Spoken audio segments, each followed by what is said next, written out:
Семей ядролық полигон жабылғанына биыл 35 жыл. Қазіргі таңда біз 2001 жылы 29 тамыз күні өлімнен де күшті Семей ядролық полигон жабылуына 10 жыл толуына орай ашылған монументтің қасында тұрмыз. Монументтің биіктігі 25 метр, ені 10 метр, қалыңдығы 2 метр құлпытас тәрізді. Құлпытаста атом саңырауқұлағы бейнеленген. Монументтің төменгі тұсында қаршадай сәбиін қауіп-қатерден сақтаған ақ мәрмәр тастан жасалған ана бейнесі бар. Рухтың өлімнен де күшті екенін дәлелдеп тұр. Құлпытастың төменгі бөлігінде мынандай мазмұнды үндеу жазылды. Уа жаратқан ие, біз көрген зұлматты енді ешкімнің басына бере көрме.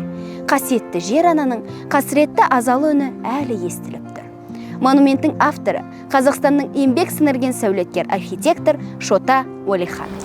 Әрі қарай үнсіз қалу мүмкін емес. Тағдыр шешті митингтің бастауы 1989 жылдың ақпанында Невада Семей қозғалысының алғашқы митингісі өткен болатын. Оны белгілі қоғам қайраткері ақын Олжас Сүлейменов бастады. Олардың мақсаты Семейдегі атом полигонын жабу болды. Сөйтіп 1989 жылдың 6 тамызында Семей облысының Қараауыл ауылында ядролық қаруды сынауға мораторий жариялау жөніндегі ұсыныс жасалып, КСРО және ақш президенттеріне үндеу жолданды.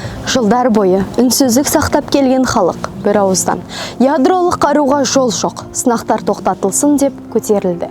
Соның арқасында полигондағы сынақтар азая бастады. Алғаш рет КСРО үкіметі ядролық қаруды сынауға тыйым салу, яғни мораторий жасау туралы шешімге келді.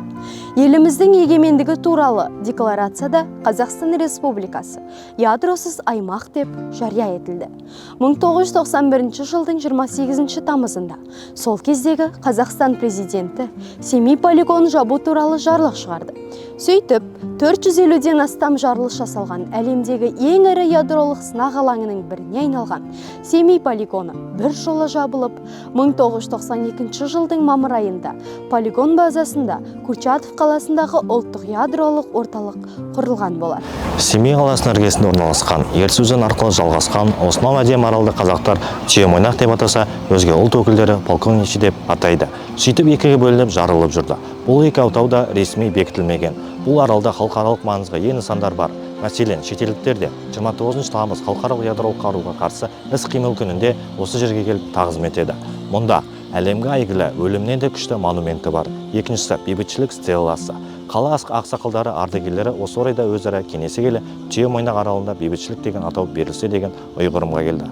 Айта кету керек, бейбітшілік аралында Әлихан Бөкейхан, Жүсіпбек Аймауытов сынды алаш арыстарының жиыны талай өткен.